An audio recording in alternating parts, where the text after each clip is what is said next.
Sa mabilis naming pagbisita sa Taytay, Palawan, hindi namin pinalampas ang Fuerza de Santa Isabel. Isang tahimik na saksi ng nakaraan. Itinayo noong 1667, ang kuta ay nagsilbing panangga laban sa mga pirata.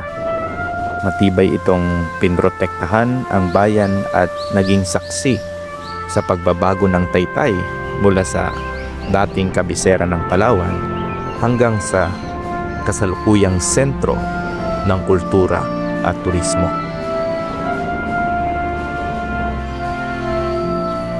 Ngayon, patuloy ang pagsisikap na mapanatili ang ganda at halaga nito.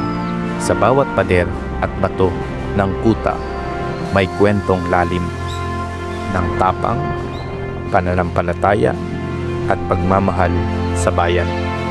Isang paalala na ang nakaraan ay buhay sa kasalukuyan.